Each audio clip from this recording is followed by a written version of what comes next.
Before we start, everything in this video comes from peer-reviewed studies, court documents, FDA filings, and sealed emails only made public because of bankruptcy proceedings.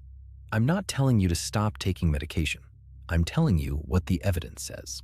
What was buried, who buried it, and when. 3 drugs still being prescribed today to people you know, possibly to you. Number 3 will make you angry. Number 2 will make you question everything. And number 1 in 6 adults in the UK is currently taking it. Based on a theory a major study declared unproven in 2022, and almost nobody reported it. Let's start with number 3. It starts with a sinus infection, or a UTI. Your doctor writes a prescription: ciprofloxacin, Levaquin, Avelox. 32 million prescriptions written every year in the United States alone. You take the pills, the infection clears, job done. Then, 3 weeks later, your Achilles tendon ruptures. Or you develop nerve pain so severe you can't wear shoes. Or psychiatric episodes with no prior history. Your doctor says it's stress, aging, coincidence. It is not coincidence. FDA internal documents released under Freedom of Information in 2020 show the agency received over 60,000 adverse event reports before they acted. Permanent nerve damage, tendon rupture, aortic aneurysm, psychiatric damage that didn't resolve after the drug left the system. Because fluoroquinolones don't just kill bacteria, they disrupt mitochondrial function at the cellular level. The damage can be permanent, and it can begin weeks after the last dose. The FDA added a black box warning in 2016, then another in 2018. That warning explicitly states these drugs should not be used for routine infections when alternatives exist. Here's what they weren't telling you. Those 60,000 reports represent an estimated 1 to 10% of actual cases. The reporting system is voluntary. Doctors aren't required to submit. Most never make the connection. The condition even has a name now: Fluoroquinolone toxicity syndrome, coined by patients, not physicians, because physicians still aren't diagnosing it. A 2023 review of 42 countries found these drugs still prescribed as first-line treatment for conditions the FDA had explicitly warned against in 36 of those countries. The warning existed. Nobody acted on it. There are hundreds of thousands of people online describing the same permanent symptoms, told it was anxiety, fibromyalgia, all in their heads. The FDA knew in 2016. The prescriptions continued. And now, today, a doctor is writing prescriptions for a UTI that could permanently damage someone's nervous system and calling it routine. That's number 3. Stay with me, because number 2 is worse. Number 2 has a name, it has a family behind it, and it has emails, sealed for years, that show exactly when they knew and exactly what they chose to do instead. Purdue Pharma launches OxyContin.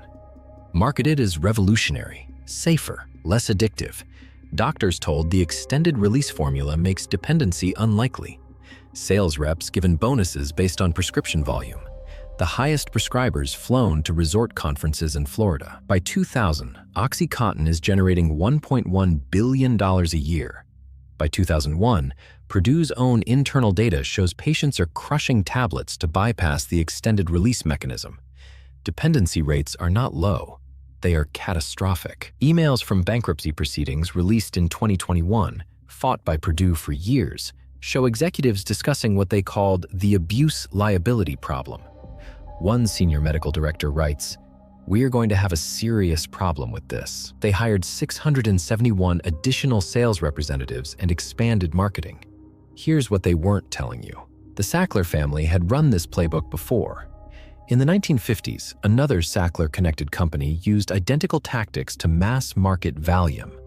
Suppressed dependency data, doctor incentives. It had been refined across generations. By the time a reformulated version of OxyContin launched in 2010, over 200,000 Americans had died from prescription opioid overdoses. The reformulation didn't reduce addiction. It drove users to heroin and fentanyl, because OxyContin no longer delivered the same effect. A 2022 JAMA study of 96,000 chronic pain patients found long-term opioid prescriptions produced no better outcomes than non-opioid alternatives. No better outcomes after 200,000 deaths, after tens of millions of dependencies. Purdue pleaded guilty in 2020. The Sackler family paid $6 billion in civil settlements while admitting no wrongdoing. Their total estimated wealth from OxyContin, $13 billion. The settlement cost them less than half of what they made. No Sackler has served a single day in prison. The opioid crisis killed 80,000 Americans in 2021 alone, more than the entire Vietnam War. Every year, the emails existed, the data existed. The decision to keep selling was deliberate, documented, and profitable. Drop a comment right now if you knew someone affected by this, because I want to know how many of you there are. I want this channel to see that number. Number 1 is next, and unlike these first two, this one isn't about one company or one drug. It's about the explanation itself.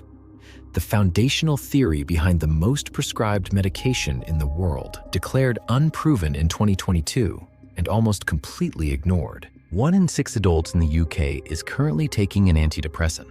1 in 8 in the United States. Global sales exceeded $28 billion in 2022. And almost every single one of those patients was told the same thing when they were prescribed it. Depression is caused by a chemical imbalance, low serotonin.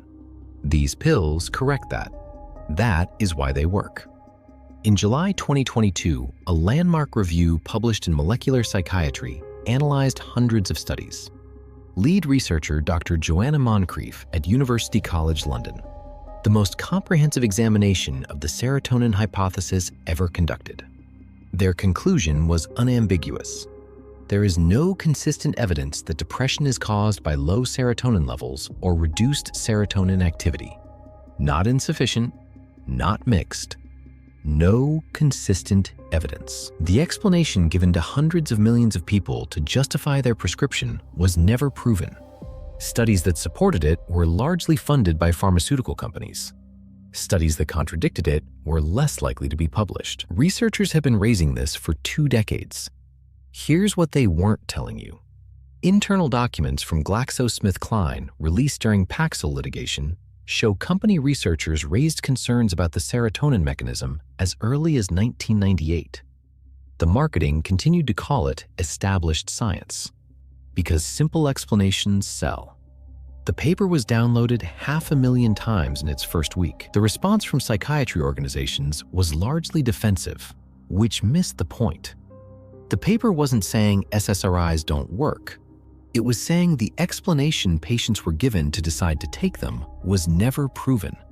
Those are different things. Informed consent requires patients understand what a drug does and why.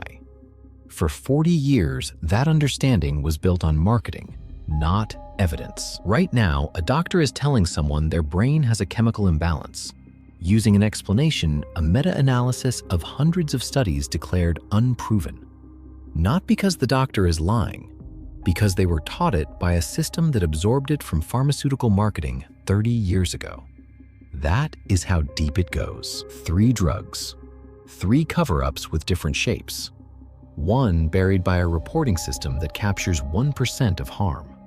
1 buried in emails a family spent years fighting to keep sealed. 1 buried under 40 years of marketing that became medical consensus. The documents are public. The studies are published. The emails are in court records. This is not conspiracy. This is paperwork. If this made you angry, share it.